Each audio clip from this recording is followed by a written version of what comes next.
আমার সবচেয়ে বড় দুঃখের বিষয় এই কোরআনের মাহফিলগুলোর মধ্যে বাজার বসে যায়।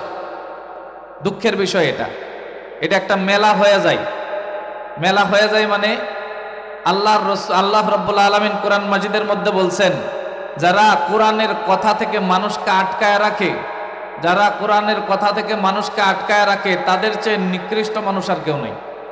এই বাজারগুলোর মধ্যে অধিকাংশ যুবক যুবতী দাঁড়ায় আছেন। আমি একটু মাঝখান দিয়ে পার হয়েছিলাম, দেখলাম অনেক মহিলা দাঁড়ায় আছে, মেয়ে দাঁড়ায় আছে, আর যুবক দাঁড়ায় আছে। এদের উদ্দেশ্য কি, কেনই আসছে আল্লাহ জানে আর এরা জানে। আল্লাহ জানে আর এরা জানে। তাহলে এরকম মাহফিল 1000 না হইলেও কোনো অসুবিধা নাই, কিন্তু এই সমস্ত দোকানের কারণে যেই সমস্ত জেনা আমাদের সমাজের মধ্যে ছড়ায় পড়তেছে, প্রেমিক প্রেমিকার অবাধ মেলামেশা যেভাবে ছড়ায় পড়তেছে, ছেলে মেয়ের সাথে দেখা করার অবাধ মেলামেশা যেভাবে ছড়ায় পড়তেছে, এর কারণে এলাকার মধ্যে 1000 দিনেও যেই পরিমাণ জেনা না হয়, এই সমস্ত দোকানপাটের কারণে এক মাহফিলের দিনেই তার চেয়ে বেশি হয়। এক মাহফিলের দিনেই তার চেয়ে বেশি হয়।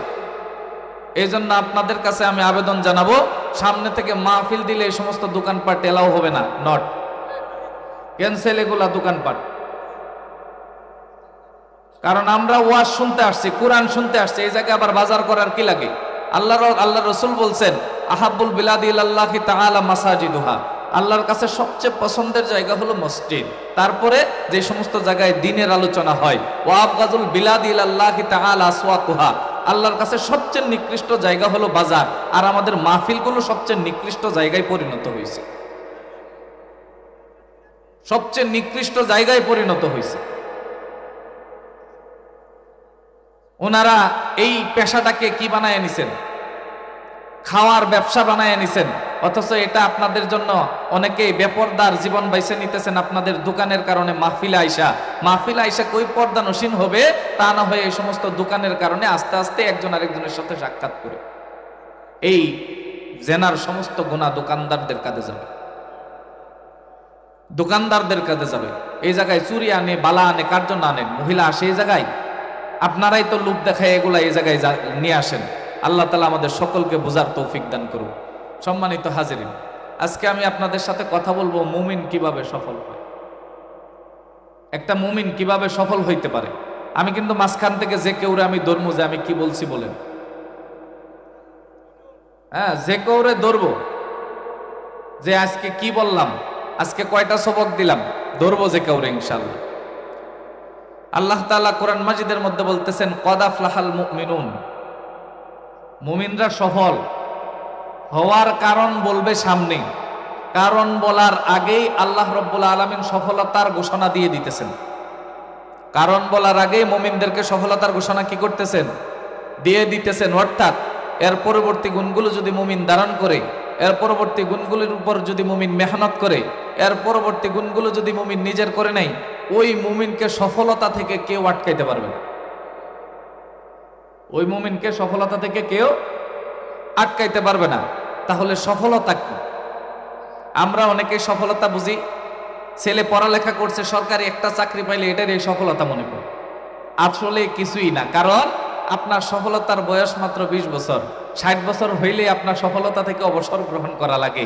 60 বছর হইলে আপনার সরকারি চাকরি ছেড়ে দিতে হয়। 60 বছর হইলে সাদের চাকরি ছেড়ে দিতে হয়। বিসিএস ক্যাডার তার চাকরি ছেড়ে দিতে হয়। আর্মি অফিসার চাকরি ছেড়ে দিতে হয়। পুলিশের অফিসার চাকরি ছেড়ে দিতে হয়। কিন্তু আমরা আজকে এমন একটা সফলতার কথা শুনবো, যেই সফলতার কোনোদিন চাকরি ছেড়ে দিতে হয় না। দিন যত বাড়ে সম্মান তত বাড়ে, দিন যত যায় দাম তত বাড়ে, দিন যত পার হবে মানুষের দাম তত আল্লাহর কাছে বাড়তে থাকবে, মানুষের কাছেও বাড়তে থাকবে।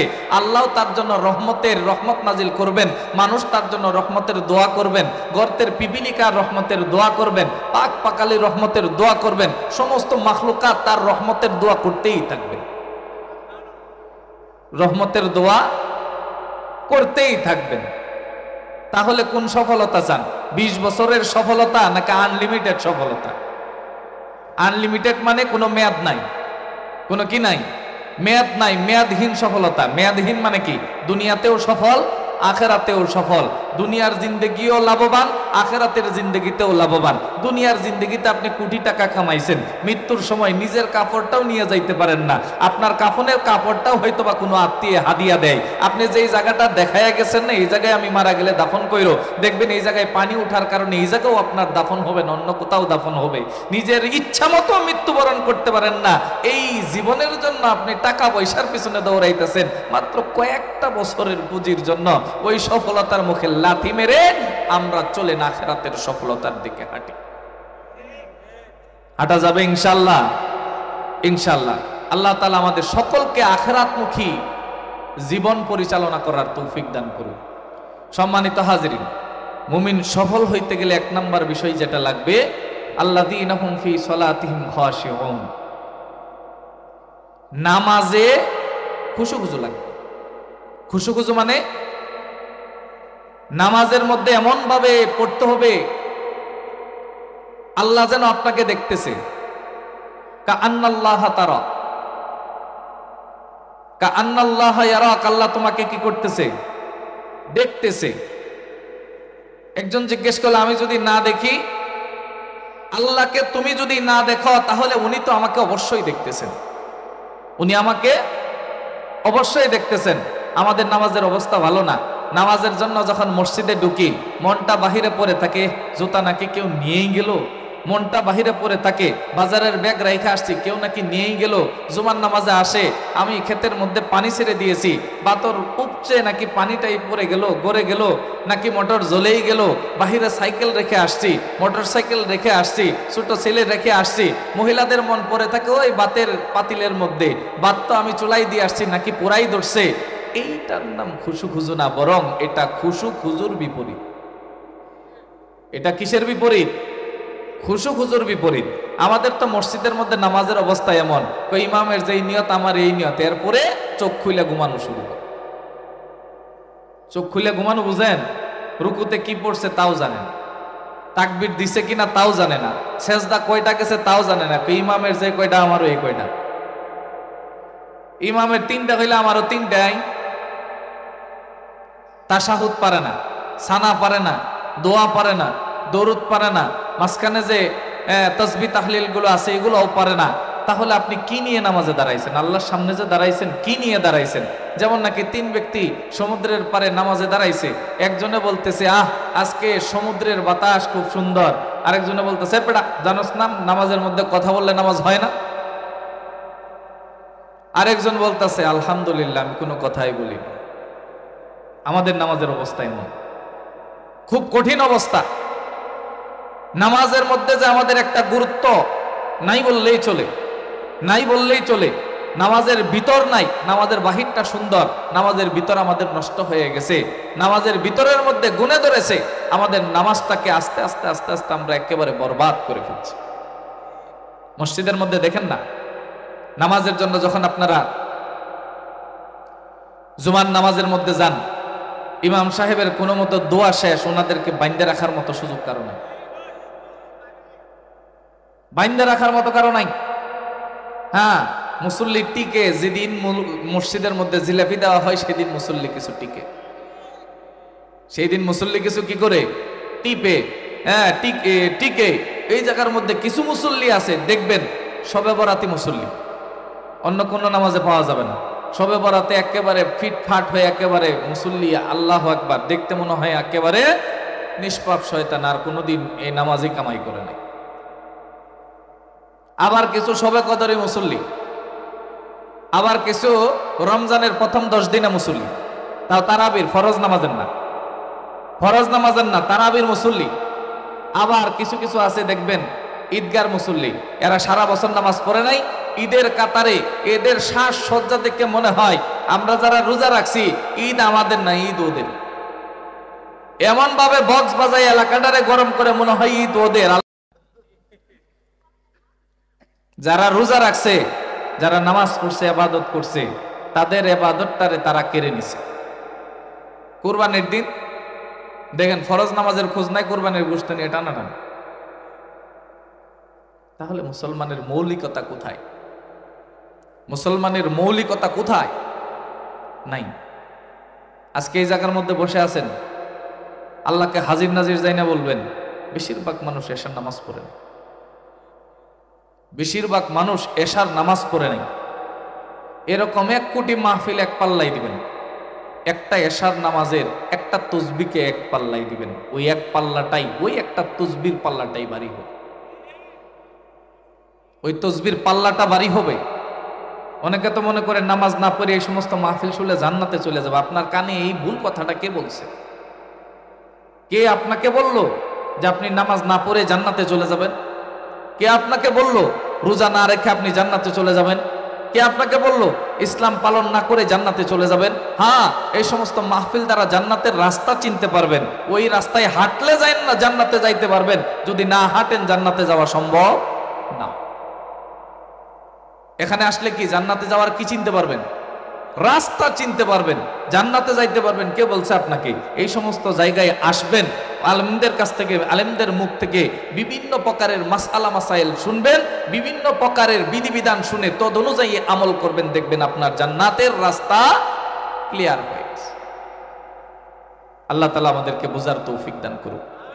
কিন্তু আমাদের ঘরগুলো এখন নামাজ শূন্য, ঘরের মধ্যে নামাজের জায়গা নেই। প্রত্যেকটা ঘরের মধ্যে দেখেন, আমরা ছোটকালে দেখছি ঘরগুলোর মধ্যে ছোট্ট করে কোনার মধ্যে একটা জলচকি রাখা থাকতো, একটা করে নামাজের জায়গা রাখা থাকতো, ওই জায়গায় মহিলারা নামাজ পড়তো, পর্দা দিয়ে ঘেরাও করা থাকতো। কালের বিবর্তনে ওই দাদিগুলোও নাই, কালের বিবর্তনে নামাজের জায়গাগুলোও নাই। বর্তমানে নতুন নতুন ডিজিটাল পুতের বউ নিয়ে আসছে, পুত্রবধূ নিয়ে আসছে, ওই জায়গাগুলোতে টিকটকার পুত্রবধূরা 47 ইঞ্চি 48 ইঞ্চি শয়তানের বাক্স বসাইছে, শয়তানের বাক্স বসাইছে ওই জায়গায়। এখন মুসলমানের ঘর থেকে কোরআনের আওয়াজ আসে না, তসবির আওয়াজ আসে না, এখন আসে উলুদনির আওয়াজ। উলুদনি আসে। এখন মুসলমান গানে মুহূর্তে হয়। আমার যুবকরা তো কানে ইয়ারফোন লাগায় সারা রাত ঘুমায়। এই মুহূর্তে যদি আজরাইল এসে তোমার জীবনটা কেড়ে নিয়ে যায়, তুমি গান শুনতে শুনতে ইন্তেকাল করলা, তোমার মৃত্যু একজন বা আল্লাহর নাফরমান বান্দার মতো মৃত্যু হইল, তোমার মৃত্যু একজন বদবক্তের মতো মৃত্যু হইল, তোমার মৃত্যু তো আল্লাহর নাফরমানির উপর হইল। ওই নাফরমানির মৃত্যুতে তুমি কিভাবে জান্নাত কামনা করো? কিভাবে জান্নাত কামনা করো? কিছুদিন আগে 31st নাইট গেল, 31শে ডিসেম্বর। আপনাদের এলাকায় দুমাদুম বাজছেনি? হ্যাঁ, কারা বাজাইছে? হিন্দুর ছেলে আসছিল, বুদ্ধর ছেলে আসছিল, নাস্তিকের ছেলে আসছিল, খ্রিস্টানের ছেলে আসছিল, হয়তোবা কোনো আব্দুর রহমানের ছেলে, হয়তোবা কোনো আব্দুল জলিলের ছেলে, হয়তোবা কোনো মোহাম্মদের ছেলে, হয়তোবা আমিনুল ইসলামের ছেলে, যাদের পুরা নাম আগাগোড়া মুসলমান দিয়ে সজ্জিত করা, কিন্তু তাদের কাজের মধ্যে একটুও মুসলমানিত্ব ছিল না। সম্পূর্ণ খ্রিস্টানদের আবরণ দ্বারা তাদের কাজগুলো ঢাকা ছিল। মুসলমানের সন্তান এগুলোতে ডুবে গেছে। এই 31শে ডিসেম্বরে একটা ছেলে ছাদের মধ্যে বক্স বাজাইতে বাজাইতে উল্টা পইরা মারা গেছে। ডিবিসি নিউজে নিউজ হয়েছে। এই ডিবিসি নিউজের মধ্যে অনেকেই তার জন্য দোয়া করতেছে, আল্লাহ তাকে জান্নাতুল ফেরদাউস দান করুক। বলেন, জান্নাতুল ফেরদাউস কি মামার বাড়ির কলা? মন চাইলো আর দিয়ে দিলাম? হ্যাঁ, মামার বাড়ির মোয়া নাকি যে দিয়ে দিলাম? আবার একজনে বলতেছে সে জান্নাতে যাবে না জাহান্নামে। আপনি জানেন? হ্যাঁ, জান্নাতে যাবে না জাহান্নামে যাবে, এটা আমার জানার কথা না, জানবে তো আল্লাহ। কিন্তু জান্নাতীদের মতো মৃত্যু হয়েছে না জাহান্নামীর মতো মৃত্যু হয়েছে, এটা আমি বলতে পারবো। তার মৃত্যু জাহান্নামীদের মৃত্যু হয়েছে। আল্লাহর নাফরমানিতে যার মৃত্যু হয় সেটা কোনোদিন জান্নাতি মৃত্যু হইতে পারে না। আল্লাহ তাআলা আমাদের সমস্ত যুবককে এই সমস্ত অপকর্ম থেকে বেঁচে থাকার তৌফিক দান করুন। সম্মানিত হাজিরিন, নামাজের মধ্যে খুশু আনার জন্য আপনার সর্বপ্রথম যে বিষয়টা লাগবে, আপনার নামাজকে প্রত্যেকটা রুকন, আমার ফরজগুলো কি নামাজের মধ্যে, ওয়াজিবগুলো কি, নামাজ ভঙ্গের কারণগুলো কি, নামাজ কোন কোন কারণে সজদাই ও সহু ওয়াজিব হয় নামাজের ভিতরে, কোন কারণে নামাজ ভঙ্গ হয়ে যায়, নামাজের সুন্নতে মুআক্কাদা কি, নামাজের মুস্তাহাব্বাত কি, নামাজ কিভাবে পড়লে আল্লাহ খুশি হবেন, সেজদা কতটুকু দীর্ঘ করতে হবে, রুকু কতটুকু দীর্ঘ করতে হবে, বিস্তারিতভাবে যখন বিধিবিধানগুলো আপনি জানতে পারবেন, তখন নামাজে মনোযোগী হওয়া আপনার জন্য সহজ হয়ে যাবে। নামাজে মনোযোগী হওয়া কি হয়ে যাবে? সহজ হয়ে যাবে। মুসলমানের সন্তানকে যদি জিজ্ঞেস করেন গোসলের ফরজ কয়টা, বলতে পারে না। ওযুর ফরজ কয়টা, বলতে পারে না। তায়াম্মুমের ফরজ কয়টা, বলতে পারে না। তায়াম্মুম কখন করে তাও বলতে পারে না। কসরের নামাজ কখন পড়ে তাও বলতে পারে না। কসর কখন ওয়াজিব হয় তাও বলতে পারে না। এই সমস্ত জিনিস মুসলমানের সন্তানরা না জানার কারণে আস্তে আস্তে আস্তে আস্তে দিন থেকে দূরে সরতেছে, আর অল্প আমল করে এটারই জান্নাতের পুঁজি মনে করতেছে। অল্প আমল করে এটারই কি মনে করতেছে? জান্নাতের পুঁজি মনে করতেছে। আল্লাহ তাআলা আমাদের সকলকে বুঝার তৌফিক দান করুন। সম্মানিত হাজরিন, আল্লাহ তাআলা এক নম্বরে নামাজের বিধিবিধান আমাদেরকে শেখার তৌফিক দান করুন। দুই নাম্বার, যে সমস্ত সূরা কেরাতগুলো পড়ব সেই সূরা কেরাতগুলো, ছোট ছোট সূরাগুলোর একটু অর্থ পড়া শিখেন, একটু তরজমা পড়া শিখেন। আল্লাহ কি বলছেন কোরআনে, কি বলছেন কোরআনে, একটু পড়া শিখলেই দেখবেন নামাজের প্রতি যখন মন চলে যাবে, আলহাকুমুত তাকাসুর হাত্তা যুরতুমুল মাকাবির, যখন কবরের আলোচনাটা আসবে, যখন আপনার কানে অর্থটা চলে আসবে, আল্লাহ কবরের ডাক দিছেন, এই মুহূর্তে মনোযোগ আর দুনিয়ায় যাবে না। এই মুহূর্তে আর দুনিয়ার কথা মনে পড়বে না। এই মুহূর্তে বাজারের কথাও মনে পড়বে না। এই মুহূর্তে দুনিয়াদারের কথাও মনে পড়বে না। দানের কথাও মনে পড়বে না। গাছের কথাও মনে পড়বে না। সন্তানের কথাও মনে পড়বে না। তখন মনে আসবে, নামাজটা যদি শুদ্ধ না হয় জাহান্নাম, নামাজ যদি শুদ্ধ করে পড়তে না পারি জাহান্নাম, না পড়তে পারলে আল্লাহ নারাজ, না পড়তে পারলে রসুল নারাজ, না পড়তে পারলে পুলসিরাতের আমার জন্য কোনো জায়গা নাই, না পড়তে পারলে মিজানের পাল্লাটা হালকা হয়ে যাবে, না পড়তে পারলে আখিরাতে শূন্য হাতে আল্লাহর দরবারে যাইতে হবে, না পড়তে পারলে বাম হাতে আমলনামা দেওয়া হবে, না পড়তে পারলে জান্নাতের দরজা আমার জন্য খোলা হবে না। এই সমস্ত চিন্তা যখন মনে জায়গা বেঁধে নিবে, তখন দেখবেন আপনার নামাজে মনোযোগ চলে আসবে। নামাজে কি চলে আসবে? মনোযোগ চলে আসবে। আল্লাহ তাআলা সকলকে মনোযোগের সাথে নামাজ পড়ার তৌফিক দান করুক। দুই নাম্বার বিষয়, ওয়াল্লাযীনা হুম আনিল লাগবি মুরিদুন। আল্লাহ তাআলা কুরআন মাজিদের মধ্যে বলতেছেন, যারা অহেতুক কাজকর্ম থেকে বিরত থাকে। অহেতুক কাজকর্ম বুঝেন? বেহুদা কাজ। চার দোকানে বসে গল্প করতেছেন, এটা কি লাভবান না বেহুদা? জোরে বলেন না, লাভবান না বেহুদা? যুবকরা সারা রাত ফেসবুক টিপতেছে, রাত পার করে ফেলতেছে, এটা কি অহেতুক না বেহুদা? বেহুদা নাকি লাভবান? এখন অনেক যুবক দেখবেন বিপিএল খেলা দেখতেছে, খেলা, ওই খেলা দ্বারা কোনো লাভ নাই। হ্যাঁ, ওদের লাভ আছে একটা। লাভ কি?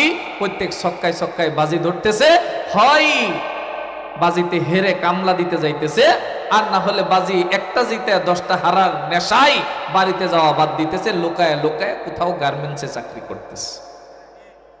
যাই দেখেন, প্রত্যেকটা খেলার দোকান এখন জোয়ার আসরে পরিণত হয়েছে। খেলাধুলার দোকান আর খেলাধুলার দোকান নাই। যুবকরা এই সমস্ত খেলাধুলার দোকানকে এখন জোয়ার আসরে পরিণত করে ফেলছে। আল্লাহ তাআলা আমাদের যুবক ভাইদেরকে এই সমস্ত জোয়া থেকে বেঁচে থাকার তৌফিক দান করুক। আমাদের দেশে তো ধরেন আপনার কয়েকটা জিনিস ব্যাপক চলে, জায়গায় জায়গায় জায়গায় জায়গায় জোয়ার আসর। জোয়ার আসরগুলো কেমন? যেমন ধরেন আপনার একজনে কি করে বস্তা বিছায়া দেয়, তার জন্য আলাদা টাকা। যে ডেট ঠিক করে তার জন্য আলাদা টাকা। যে মোমবাতি লাগায় দেয় তার জন্য আলাদা টাকা। জোয়ার আসরে 10,000 টাকা লাগাইলে অগ্রিম আগে 1,000 টাকা নিয়ে তারে দেয় 9,000 টাকা। নাকি নাই আপনাদের ওইদিকে? আছে এরকম জোয়ারির অভাব নাই। এই জোয়ারি দেখবেন তার লুঙ্গিটা পর্যন্ত একদিন বাজি ধরে ফেলে। এই জোয়ারের কিছুই নাই। এই জুয়া খেলে যেমন মানুষ নিঃস্ব হয়, ঠিক তেমনি ভাবে ল্যাংটা বাবা, ফতুর বাবা, আতুর বাবার পিছনে পড়েও মুসলমান নিঃস্ব হয়। এদের পিছনে পড়েও মুসলমান নিঃস্ব হয়ে যায়। বাবারে দিতে দিতে নিজের সব কিছু দিয়ে ফেলে, তারপরে ওনার হুঁশ ফিরে। এত পরিমাণ দেয়।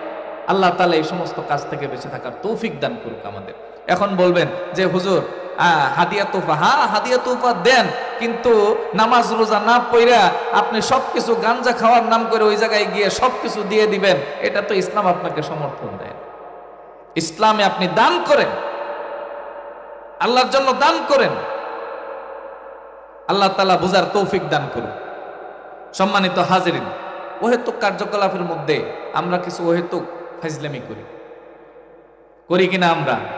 যেমন ধরেন অনেকেই কিছু ফাইজলামি আছে হারাম, যেই ফাইজলামিগুলো আমরা জানিও না। যেমন ধরেন হারাম ফাইজলামির মধ্যে একটা ফাইজলামি আমরা অনেক দাদা নাতিদেরকে করি। আপন দাদা আপন নাতিকে বলে, এই আমার কাছে বিয়ে বসবি, এ কথা বলে কিনা?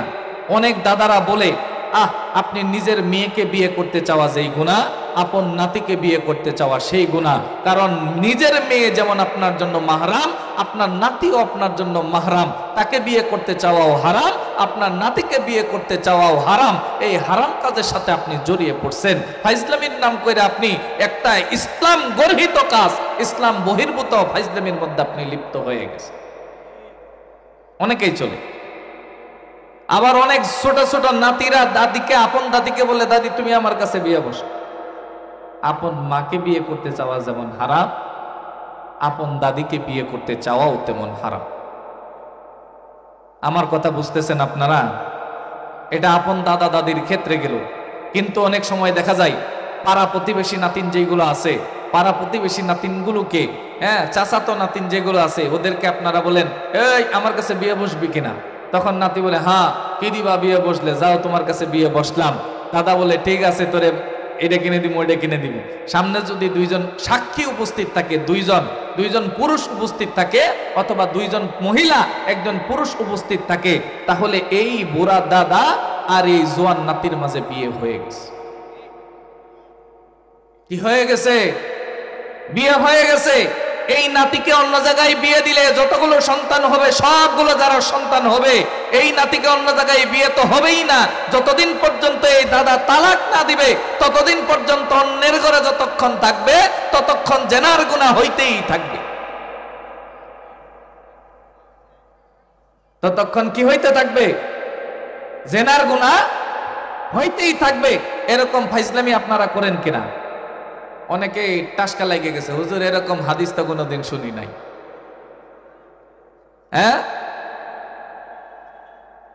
এই গ্রামের মধ্যে এই সমস্ত হারাম ফাইজলামগুলো বেশি চলে। কার সাথে কার বিয়ে হয়েছে কেউ জানে না, কার সাথে কার বিয়ে হয়েছে এটা কেউ জানে না। আস্তাগফিরুল্লাহ।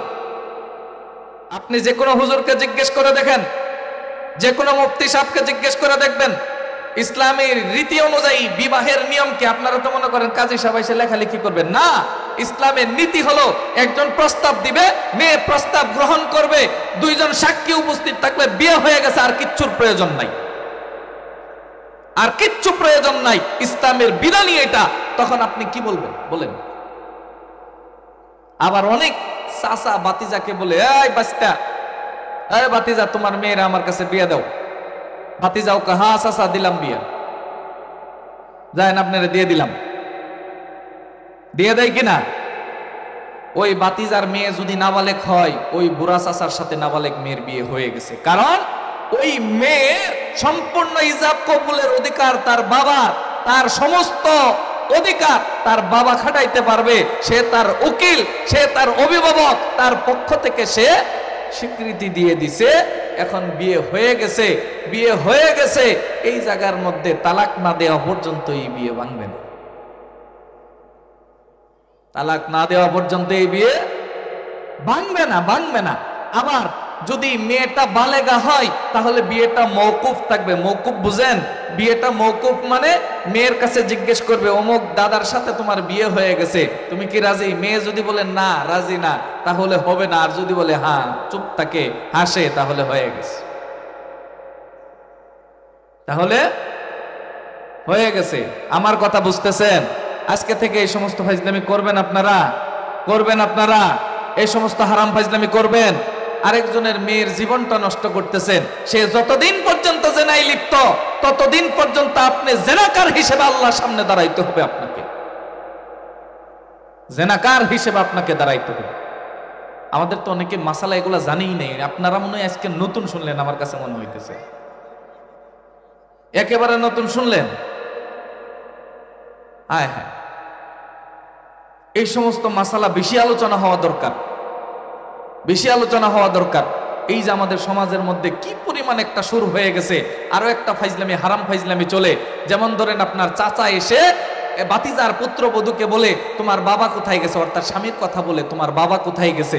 হ্যাঁ, স্বামী কোনোদিন বাবা হইতে পারে নাকি? সে তো তার স্বামী, মেয়েকে তার বাবার কাছে বিয়ে দেওয়া যেমন জায়েজ নাই, এই তার স্ত্রীকে তার স্বামীর দিকে মেয়ের নিসবত করলেন, মেয়ের ইঙ্গিত করলেন, এটাও ইসলাম আপনাকে সমর্থন করে না। আপনি একটা হারাম ডাক দিলেন, হারাম ফাইজলামি করলেন। তওবা করে, তওবা করা ব্যতীত আল্লাহ তাআলা আপনার এই গুনাহ মাফ করবেন। আপনারা এই সমস্ত গুনাহটা বেশি করেন, ফাইজলামি বশত বেশি করেন।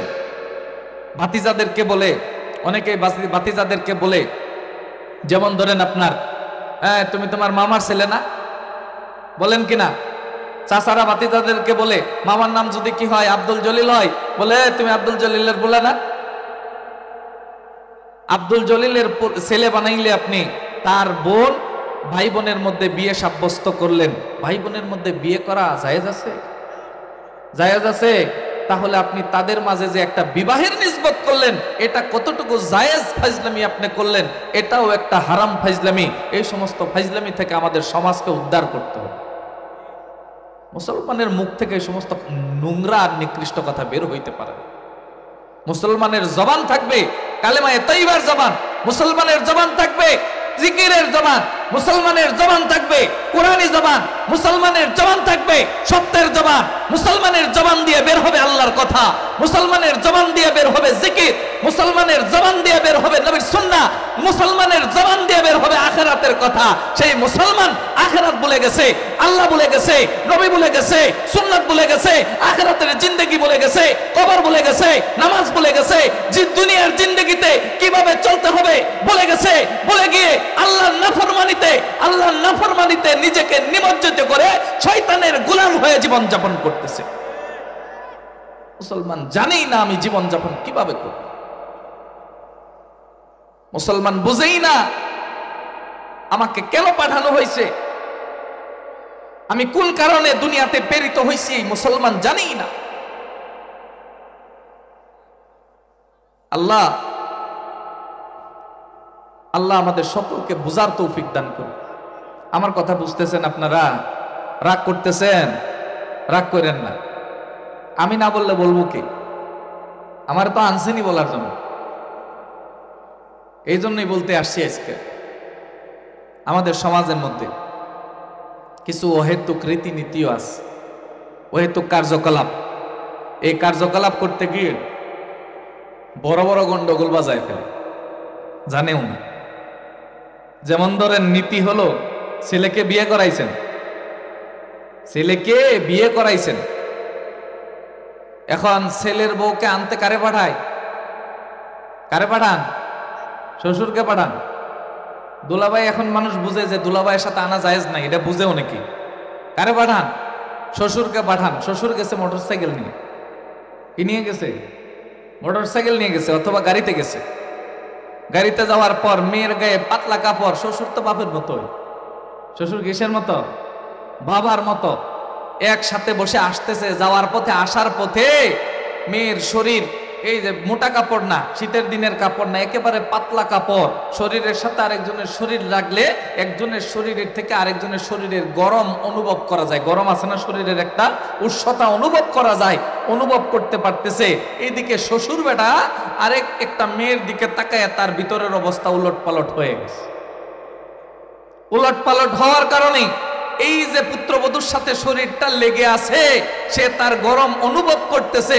অনুভব করার কারণে যদিও ছেলের স্ত্রীর দিকে তার মনোযোগ নাই, এই কারণে তার কোনো সমস্যা হয় নাই, হয়েছে তো আরেক বেটিকে দেখা তার শরীরের সাথে লেগে থাকার কারণে যদি উষ্ণতা অনুভব করতে পারে, তার শরীরের গরম যদি অনুভব হয় পুত্রবধূর, তাহলে ওই পুত্রবধূ আপনার ছেলের জন্য চিরদিনের জন্য হারাম, চিরদিনের জন্য হারাম। কোন মুফতির কাছে ফতোয়া নেবেন নিয়েন, আমার কথা বলার পরে। আপনাদের মুফতি ইলিয়াস আল হাদিস সাহেব আছে, ওনাকেই জিজ্ঞেস করেন। অনেকেই ছেলের বধূর প্রতি, ছেলের বউয়ের প্রতি খারাপ দৃষ্টি দেয়। এখন বর্তমানে অহরহ নিউজ আসতেছে, ছেলে বিদেশ থাকে, শ্বশুরের সাথে উলট পালট খবর। ওই ছেলের বউ তো চিরদিনের জন্য ছেলের জন্য হারাম। কোনো দিন জায়েজ হবে না, কোনো দিন জায়েজ হবে না, কোনো দিন জায়েজ হবে না। 3 তালাক দিলে তা অন্য জায়গায় বিয়ে হওয়ার পর ওই স্বামী তালাক দেওয়ার পরে কি করা যায়, তাকে ফিরায় আনা যায়। কিন্তু এই সমস্ত কারণে কোনো দিন আর এদের মধ্যে বিয়ে সম্ভব না, কোনো দিন আর বিয়ে সম্ভব না। আল্লাহ তাআলা আমাদেরকে বুঝার তৌফিক দান করুক।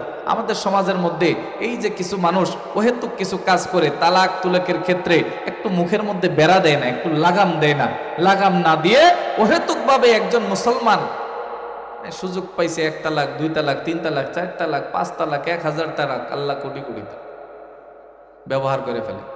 আবার মুরব্বী কইতেছে তোর মায়ের তালাক, এটাও বলে 14 গোষ্ঠী সহ দেয়। মুসলমানের জবান লাগাম লাগানো দরকার। লাগামহীন কথা বলার কারণে আমাদের সংসারগুলো বর্তমানে জাহান্নামে পরিণত হয়েছে। এক একটা সংসার দেখেন, এক একটা সংসার যেন এক একটা আগুনের সংসার। ছেলের সাথে বউয়ের সম্পর্ক নাই, শাশুড়ির সাথে পুত্রবধূর নাই, শাশুড়ির সাথে বেনির সম্পর্ক নাই, বেয়ানের সম্পর্ক নাই, কারোর সাথে কারো সম্পর্ক নাই, একজন আরেকজনের লাগালাগি। শাশুড়ি চায় না পুত্রবধূ সুখে থাকুক, সুপুত্রবধূ চায় না শাশুড়ি সুখে থাকুক। তাদের দুইজনের কামনা সে যেন মাইনাস হয়ে যায়। শাশুড়ি চায় ছেলের বউটা যেন এই জায়গা থেকে চলে যায়, আর পুত্রবধূ চায় ছেলেকে আলাদা করে শাশুড়িকে গড়কোনা করে দেওয়ার জন্য। সমাজের মধ্যে এগুলোরই প্রতিযোগিতা চলতেছে, এই প্রতিযোগিতা বেশি চলতেছে। দেখবেন শাশুড়িটাও পায় পাশের বাড়ির অন্যজনকে বেশি বিশ্বাস করে, নিজের ছেলের বউয়ের দোষ ওই বাড়িতে যায় বলে আসে। পুত্রবধূটাও পাশের বাড়ির মহিলাটাকে বেশি বিশ্বাস করে, শাশুড়িকে বিশ্বাস করে না, শাশুড়ির দোষ গিয়ে সেও ওই বাড়িতে গিয়ে বলে আসে। অথচ তারা দুইজনই যদি একজন আরেকজনের সাথে সমতার সাথে কথা বলতো, এই জায়গার মধ্যে আর সমস্যাই হইতো না, সমস্যাই হইতো না। আমাদের দৃষ্টিও তো খারাপ। দৃষ্টি খারাপ কেমন জানেন?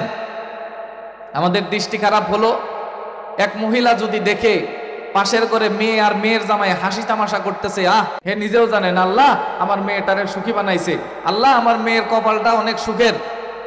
এর পাশের রুমে যায় দেখে ছেলে আর ছেলের বউ কি করতেছে, হাসি তামাশা করতেছে, মুখ দিয়ে বলে ফেলে ডাইনিটা আমার ছেলেরা জাদু করছে, নাহলে আমার ছেলে হাসে কেন? মন মানসিকতা এত নিকৃষ্ট, নিজের মেয়ের সুখ সহ্য হয়, নিজের মেয়ের সুখটাকে প্রাধান্য দেয়, আরেকজনের মেয়ের সুখ সহ্যই করতে পারে, সহ্যই করতে পারে না, দেখতেই পারে না, দেখতেই পারে না। এই যে একটা জেনারেশন আমাদের মাঝে আসছে।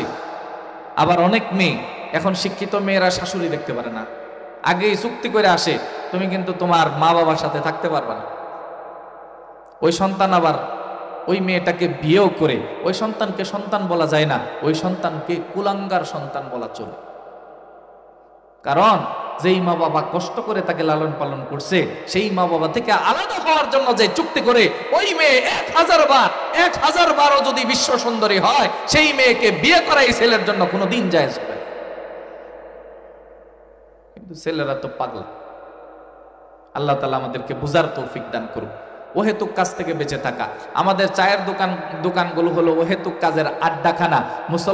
মুসলমানগুলো গিয়ে দেখবেন কোনো কাজ নাই, কোনো কাজ নাই, বাড়িতে যার পাওয়ার নাই, চার দোকানে বৈশা কার বাড়িতে কি আছে এটার গিবতের জ্বর তুলে, অমুকের মেয়ের নাক বুসা, অমুকের কান কাটা, অমুকের ল্যাংরা, অমুকের গালের মধ্যে ছিদ্রি আছে, অমুকের মেয়ের বিয়ে বন্ধ হয়ে গেছে, অমুকের মেয়ে বের হয়ে গেছে, অমুকের মেয়ের এই দোষ, অমুকের মেয়ের ওই দোষ, অমুকের বউয়ের এই দোষ, মানে কার বাড়িতে কি আছে, রাষ্ট্র থেকে শুরু করে মেতর পর্যন্ত সমস্ত সমালোচনা চলে চায়ের দোকানে, সব সমালোচনা চলে চায়ের দোকানে। আর দেশের যত নেতা খেতা আর যত রাজনীতিবিদ বিজ্ঞানী সব যায় বসে থাকে চায়ের দোকানে। ইমাম সাহেবরেও ছাড়ে না, ইমাম সাহেবরেও ছাড়ে না। ওনাদের অবস্থা তো আমি জানি। এশার নামাজের সময় যদি কেরাত একটু লম্বা করে, কেরাতটা যদি একটু লম্বা করে, ইমাম সাহেবের তো খবর আছে। কেন? ইমাম সাহেবরে বলে হুজুর এত লম্বা নামাজ পড়ান লাগে কেন? লম্বাটা যে কেন লাগালে একটু পরে যায় দেখা যায় ওনার এপিসোড চলে যাইতেছে, উনি যে সিনেমা যে জায়গায় রেখে গেছে ওই জায়গা থেকে 10 মিনিট পার হয়ে গেছে, এই জন্য এই লোকটা ছটফট করতেছে, ছটফট করতেছে কেমনে তাড়াতাড়ি মসজিদ থেকে আসবে। আবার মসজিদে না গেলেও মানুষে কি বলবে, মানুষ কি বলবে? এই জন্য দেখেন আমাদের মুরব্বীগুলো নামাজও পড়ে সিনেমাও দেখে, চোখে দেখে না, চোখের পাওয়ার নাই, তারপরে চোখটা এইভাবে লাগায় রাখে যেন সিনেমার একটু ঝলক হইলেও দেখা যায়। ও মুরব্বী, আপনার কথাই বলছে হাদিসের মধ্যে, চোখের মধ্যে সীসা গরম করে আপনার চোখে লাগিয়ে দেওয়া হবে, যুবকদেরও ছাড়া হবে না। যাদের চক্ষুই কোনো পর পুরুষকে পর মহিলাকে দেখে, হ্যাঁ, যাদের চক্ষুই কোনো অশ্লীল কাজ দেখে, যাদের চক্ষু দ্বারা আল্লাহর অবাধ্য কোনো জিনিস দেখে, প্রত্যেকটা জিনিসের মধ্যে আল্লাহ তাআলা এক একজনকে এক এক অঙ্গকে এক এক রকম শাস্তির মধ্যে আবদ্ধ করে রাখবেন।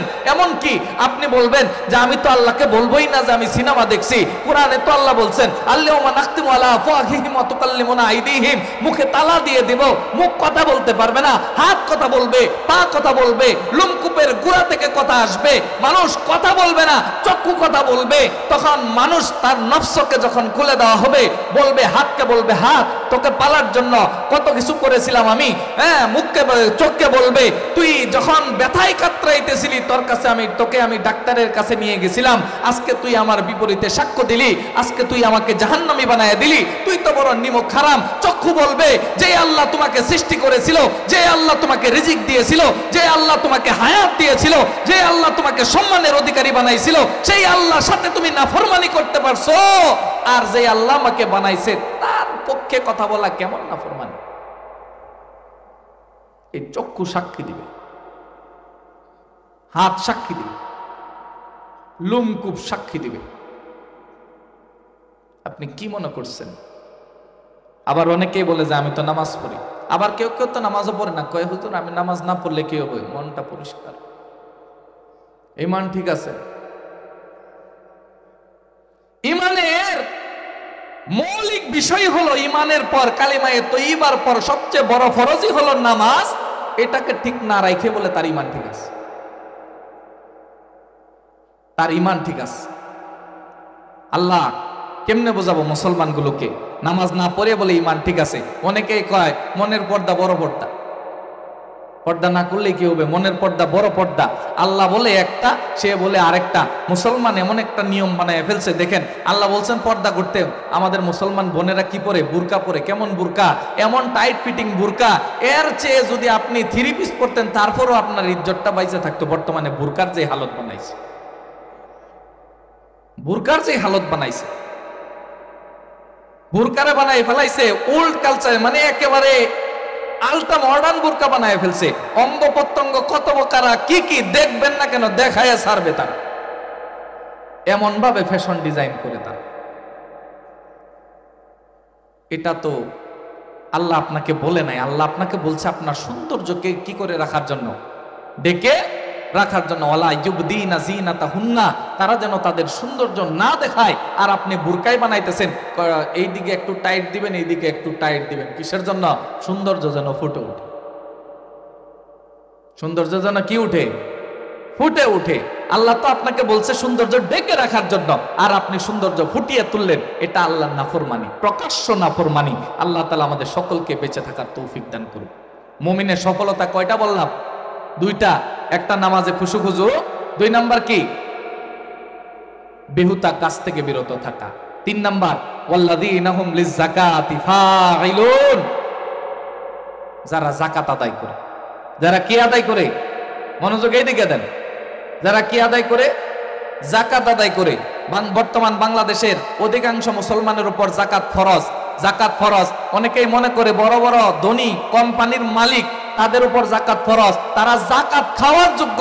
কারণ দেখেন না, কিছুদিন আগে সালমান এফ রহমান, তার নামে পত্রিকায় বের হয়েছে, ব্যাংক তার কাছে 57,000 কোটি টাকা পাবে, তার 1 টাকাও নেই। এই ব্যক্তি তো যাকাত খাওয়ার যোগ্য, যাকাত দেওয়ার যোগ্য না। যাকাত খাওয়ার যোগ্য, যাকাত দেওয়ার যোগ্য না। যাকাত কার উপর? যার কাছে 52.5 ভরি রূপা আছে, অথবা রূপার সমপরিমাণ কি আছে? টাকা আছে। ওই টাকা অথবা অন্য কোনো জিনিস আছে, ব্যবসায়িক পণ্য রয়েছে, অথবা গরু রয়েছে, অথবা অন্য কোনো কিছু রয়েছে, ব্যবসায়িক যে জিনিসগুলো রয়েছে, এই জিনিসগুলো যখন আপনি কি করবেন, 1 বছর অতিবাহিত হয়ে যাবে, এটার উপর শতকরা 2.5% আপনার কি আসবে? যাকাত আসবে। মুসলমান শতকরা 2.5% বুঝে না, শতকরা 10% বুঝে। বুঝেন না? 10% বুঝেন না আপনারা? কোনটা? ওই যেটারে আপনার টাকার ব্যবসা বলি। টাকার ব্যবসা কোনটা? ওই সুদি কারবার।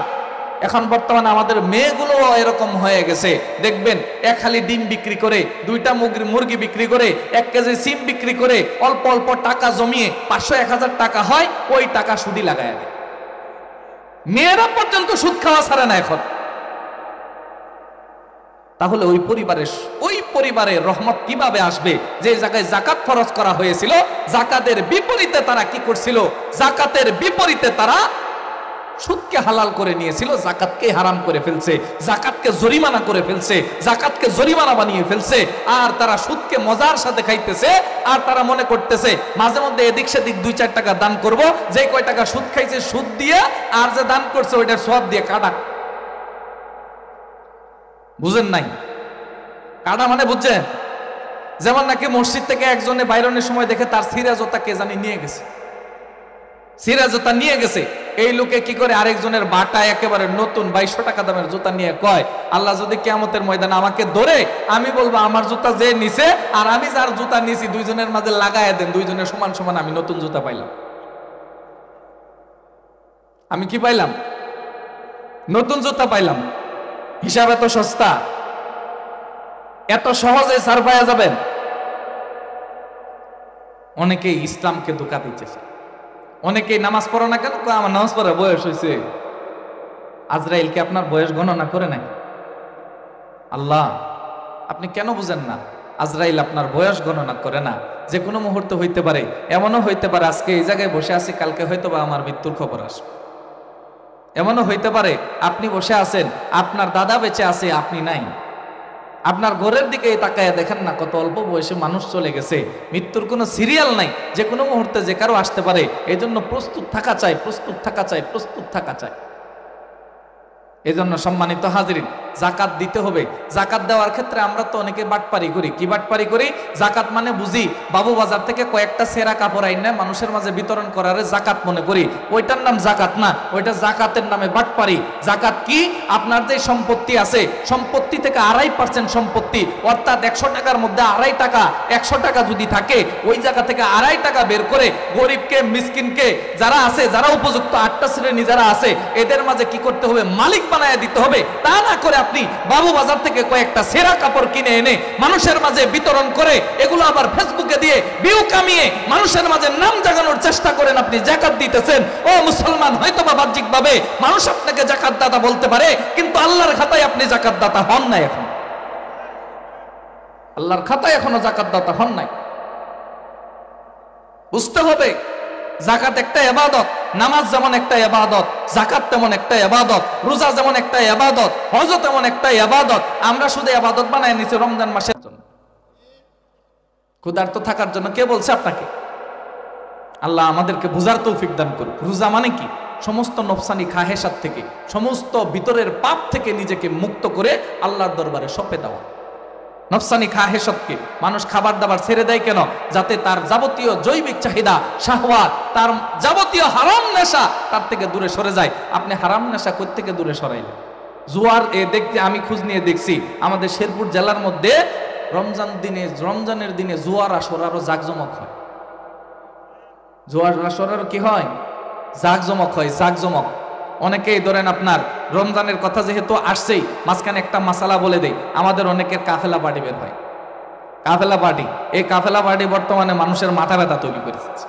কেন মানুষের মাথা ব্যথা কেন তৈরি করছে? তারা 12:30 বাজে ডাকাডাকি শুরু করে, 12:30 বাজে ডাকাডাকি শুরু কইরা 2টা বাজার আগেই তারা কি করে? ঘুমায় পড়ে। কেন ডাকাডাকি করলো? কয়েকদিন পরে চাল তুলে তারা পার্টি করবে। নিয়ত খারাপ। কি খারাপ? নিয়ত খারাপ। কাজ ভালো, নিয়ত খারাপ। কাজ ভালো, নিয়ত খারাপ। যাক, এই কাফেলা পার্টির নিয়ত করার কি দরকার ছিল? অনেক রোজাদার মানুষ রোজা রাখবে, রোজা রাখতে পারে না, রোজা রাখতে পারে না, তাদেরকে ডাকিয়ে দেব, তাদেরকে তুলে দিব। তুলে দিলে কি হবে? সেই ব্যক্তি উঠে যদি কি করে খাবার দাবার রান্না করে বা খেয়ে রোজা রাখতে পারে, তাহলে তার সমপরিমাণ সওয়াব আমিও পাইতাম। কিন্তু এটাকে আমরা কি বানায় ফেলছি? একটা পেশা বানায় ফেলছি, একটা ব্যবসা বানায় ফেলছি। এবং এই ব্যবসাকে এমন ভাবে ধরে যে ধরেন আপনার অমুক এলাকা তমুক এলাকা মানুষ ধরেন আপনার 12টা বাজে, 12:30 থেকে শুরু হয়ে যায়। ওই সময় তো ধরেন আমরা তারাবি পরেই তো প্রায় 11:30 12টার দিকে আসি, আসার পরে একটু পরে শুরু হয়ে যায়। তার মানে এদের একটা টর্চারিং শুরু হয়ে যায় রোজাদারদের উপর, একটু পরে পরে মাইক টর্চারিং শুরু হয়ে যায়। তার চেয়ে বরং কি ছিল, আগেই তো ভালো ছিল, একটা নির্ধারিত টাইমে তারা সেহরি খেয়ে শেষ টাইমে কি ডাকাডাকি করতো। এখন শুরুতে ডাইকে তারা শেষ টাইমে খায়া নামাজও পড়ে না, এই লোকটা ঘুমায় পড়ে, সে বলে আরেক রোজাদার রে ডাকতে আসছে। অনেকে তো রোজাও রাখে না, অনেকে রোজাও রাখে না। আল্লাহ তাআলা আমাদেরকে বুঝার তৌফিক দান করুক। ডাকাটা খারাপ কিছু না, কিন্তু আমরা যে উদ্দেশ্যে ডাকি আর যে টাইমে ডাকি ওই টাইমটা খারাপ। অনেকে ঘুমায় অথবা অনেকে ইবাদত করে, একটা নির্ধারিত টাইমে ডাকা দরকার। আর যেই উদ্দেশ্যে ডাকি এক এলাকাতে ঢুকলে তো আল্লাহ মাশাআল্লাহ শুধু চাউল আর চাউল। আল্লাহ তাআলা আমাদেরকে বুঝার তৌফিক দান করুক। তো জাকাতের বিধান, মহিলারা বেশি জাকাত দেয় না। এদের যে অলংকার আছে, ব্যবহারিক অলংকার, স্বর্ণ রূপা, অনেকে ওনারা মাসালা দেয়, ওনারা ফতোয়া দেয় ব্যবহারিক অলংকারের উপর জাকাত আসে না। কোন মুফতি আপনারে ফতোয়া দিছে? ব্যবহারিক স্বর্ণ, স্বর্ণ কিসের জন্য কিনে মানুষ? ঘরে ফালায় রাখার জন্য না ব্যবহার করার জন্য? ব্যবহার করার জন্য। ব্যবহারিক যত স্বর্ণ আছে, ব্যবহারিক যত রূপা আছে, সবগুলোর উপর জাকাত আসবে। হ্যাঁ, শুধু স্বর্ণ আছে তাহলে 7.5 ভরি লাগবে। আর যদি কিছু রূপা কিছু স্বর্ণ আছে, দুইটাই মিলাইয়া 52 ভরির দাম হয় কিনা, তাহলে আপনি দাম ধরবেন বাজারে গিয়ে। কিছু ধান আছে, কিছু চাউল আছে, কিছু পাট আছে, কিছু গম আছে, কিছু স্বর্ণ আছে, কিছু রূপা আছে, কিছু টাকা আছে, সবগুলো মিলানোর পর সম্ভবত 1 লাখ সামথিং হয়। এই পরিমাণ টাকা তো এখন মুসলমানের ঘরে ঘরে, মুসলমানের ঘরে ঘরে এখন মুসলমান টাকা জমায় কিসের জন্য জানেন? ভ্যানগাড়ি চলে। ওই দিন একজন ভ্যানগাড়ি চালক বলতেছে, তোরে মাইরা মামলা খাইতে আমার কয়দিন লাগবো, 5 লাখ টাকা জমায় রাখছে। এখন মুসলমান টাকা জমায় আরেকজনের মামলা খাওয়ার জন্য। জাকাতের বেলায় জাকাতটাকে জরিমানা মনে করে ফেলে। এই সমাজের মধ্যে মুসলমান অধিকাংশের উপর কুরবানি আবশ্যক, অনেকেই দেয় না। আল্লাহ রাব্বুল আলামিন বলতেছেন, ইয়াকুনু কানজু আহাদিকুম ইয়াউমাল কিয়ামাতি শুজাআন আকরাহা, কিয়ামতের দিন আপনাদের গলায় এই সমস্ত যাকাতের মালকে এক একটা বড় বড় সাপ বানায় আপনার গলায় ঝুলাইয়া দেওয়া হবে।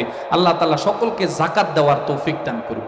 সম্মানিত হাজিরিন, এরপরে আল্লাহ তাআলা বলতেছেন, আল্লাযীনা হুম লিফুরুজিহিম হাফিজুন, যারা তাদের লজ্জাস্থানের হেফাজত করে। আল্লাহ রাসূল বলতেছেন, মাইয়াদমান লি মা বাইনা লিহিয়াইহি ওয়া মা বাইনা ফাখিদাইহি আনা আযমানু লাহুল জান্নাহ, যেই ব্যক্তি তার 2 ঠোঁটের মধ্যখান অর্থাৎ জিহ্বা আর লজ্জাস্থানের হেফাজত করবে, আমি রাসূল তার জান্নাতের জিম্মাদার হয়ে গেলাম। জিম্মাদার হয়ে গেলাম। কিছুদিন পরে আসতেছে যুবকদের দিন, 14 ফেব্রুয়ারি বিশ্ব ভালোবাসা দিবস, বিশ্ব বেহায়া দিবস। এই বেহায়া দিবসের মধ্যে আমাদেরও দোষ আছে। কেন? আমাদের যাদের মেয়েদেরকে কি পড়ায়, স্কুলে পড়ায়, যাদের মেয়েদেরকে স্কুলে পড়ায়, এই স্কুলের মেয়েদেরকে আমরা একটা পর পুরুষের সাথে পিকনিকের জন্য আমরা কোথায় পাঠিয়ে দেই? গজনিতে পাঠিয়ে দেই, মধুটিলায় পাঠিয়ে দেই। এই সমস্ত অভিভাবকের মাথায় কি পোকা ঢুকছে নাকি? যেই মেয়ের জন্য একা হজ করতে যাওয়া ফরজ বিধানকে বাতিল করা হয়েছে, অভিভাবক যদি না থাকে, মাহরাম যদি না থাকে, একা মেয়ের জন্য হজ করতে যাওয়া যাবে না। সেই মেয়েকে আপনি শিক্ষা সফরের নামে কুশিক্ষা দেওয়ার জন্য আপনি মধুটিলায় পাঠিয়ে দিচ্ছেন। যুবকের সাথে কুশিক্ষা দেওয়ার জন্য মধুটিলায় পাঠিয়ে দিচ্ছেন।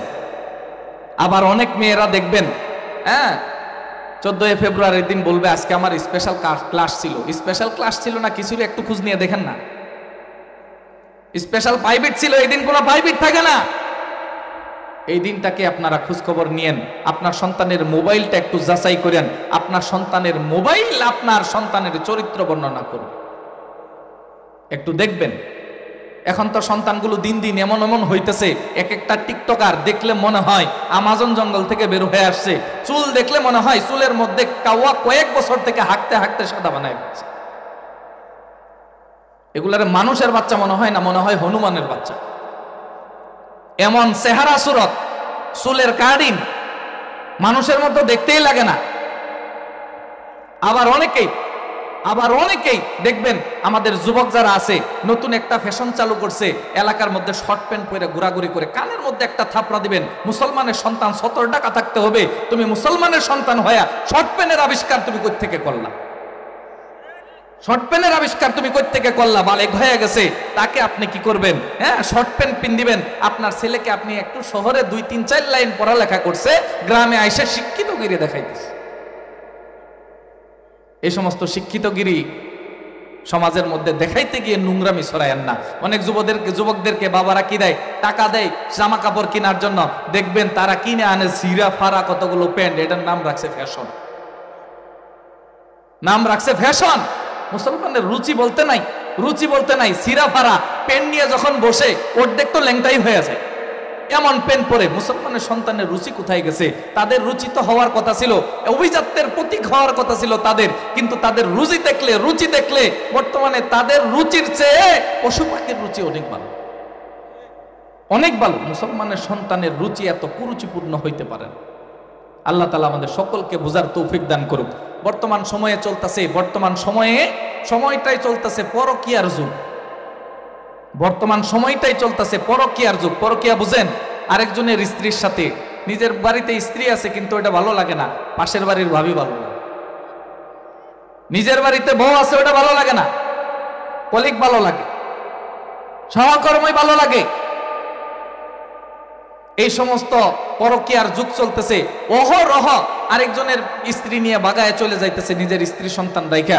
সমাজের মধ্যে পর্দাটাকে আমরা যতদিন কি করব, নিকৃষ্টতার চোখে দেখব, যতদিন পর্দাটাকে অবজ্ঞা করব, সমাজে যতদিন ইসলাম কায়েম করতে না পারবো, ততদিন পর্যন্ত এই সমস্ত ফিতনা আমাদের মাথার উপর আসতেই থাকবে, আমাদের সমাজে আসতেই থাকবে, আমাদের সমাজ নষ্ট হইতেই থাকবে।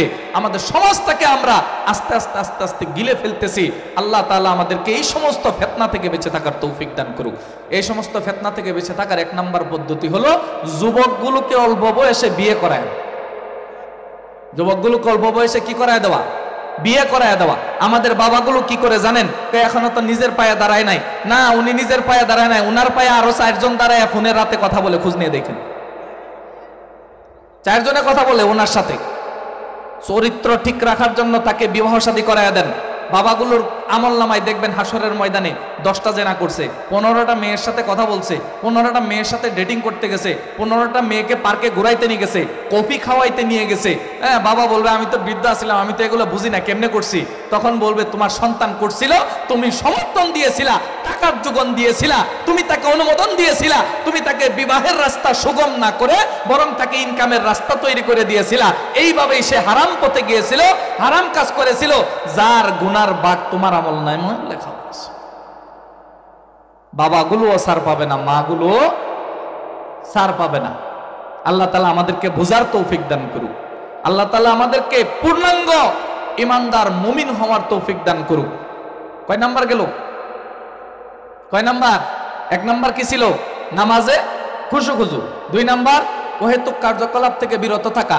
3 নাম্বার যাকাত প্রদান করা। 4 নাম্বার লজ্জাস্থানের হেফাজত করা। 5 নাম্বার ওয়াল্লাযীনা হুম,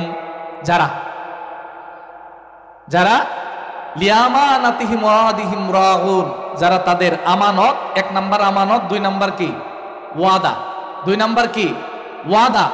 আমানতের রক্ষা করে, আমানত দিলে আমানত রক্ষা করে। যেই সমস্ত মেয়ের স্বামী বিদেশে চলে গেছে, তার ইজ্জত, বিদেশেই থাকুক বা দেশেই থাকুক, তার ইজ্জত, আব্রু, সম্মান, টাকা পয়সা, প্রভাব প্রতিপত্তি সব কিছু স্ত্রীর কাছে আমানত। স্ত্রীর কাছে কি? আমানত। ওই লোকটাকে গাদার মতো বিদেশে খাটাইয়া আপনারা দেশের মধ্যে ফুর্তি করতেছেন, আমোদ প্রমোদ করতেছেন, আর অন্য লোকের সাথে আপনারা টাঙ্কি মারতেছেন। আর প্রত্যেকটার হিসাব আল্লাহর কাছে দিতে হবে। আর আমাদের ভাইদেরকেও বলি, বেশি দিন বাহিরে থেকে আপনারা বাড়িটা নষ্ট করেন। বেশি দিন 4 বছর 5 বছর আসেন না, এই মহিলাটারও তো হক আছে। এই দিকেও আপনাদের কি রাখতে হবে? নজর রাখতে হবে। তারপরে আমানত, আল্লাহ আমার কাছে আমাকে আমানত দিছেন। কি আমানত দিছেন? আমি যেন খেয়ানত না করি। খেয়ানত কিভাবে করব? আল্লাহর সাথে যেন শরীক না করি, আল্লাহর কোনো বিধিবিধান যেন ছেড়ে না দেই, নামাজ যেন ছেড়ে না দেই, রোজা যেন ছেড়ে না দেই, হজ যেন ছেড়ে না দেই, যাকাত যেন ছেড়ে না দেই, বিভিন্ন যতগুলো ফরজিয়াত আছে সেগুলো ছেড়ে যেন না দেই, যতগুলো মানহিয়াত আছে, যতগুলো নিষেধাজ্ঞা আছে সেগুলোর দ্বারে কাছেও যেন না যাই। এই ব্যাপারে আল্লাহ আমাকে আমার কাছে আমানত দিছে। আমানত রক্ষা করবেন ইনশাআল্লাহ? ইনশাআল্লাহ। আল্লাহর কাছে আমরা ওয়াদা করছিলাম। আল্লাহ বলছে না, আলাস্তু বিরাব্বিকুম, বলছিল আলাস্তু বিরাব্বিকুম, আমি কি তোমাদের রব না? তখন আমরা সবাই বলেছিলাম ক্বালু বালা, হ্যাঁ আপনি আমাদের রব, অবশ্যই আপনি আমাদের রব। আল্লাহকে রব বলে সেই দিন মেনে নিয়েছিলাম, কিন্তু এখন মেনে নিতে পারি না। রবকে রব বলে মেনে নেই না কিভাবে? আল্লাহকে আল্লাহ বলে মেনে নিতে হলে ব্যক্তিগত জীবনে আগে ইসলাম কায়েম করতে হবে, আল্লাহর হুকুম কায়েম করতে হবে, আল্লাহর নিষেধাজ্ঞা থেকে বেঁচে থাকতে হবে। আল্লাহকে আল্লাহ বলে মেনে নিতে চাইলে পরিবারে ইসলাম কায়েম করতে হবে। ইসলাম কেমনে কায়েম করবেন? ছেলেরা লেখা দেন পুরা জমি, মেয়ের নামে কিছুই নেই, কিছুই নাই। কেমনে ইসলাম কায়েম করবেন?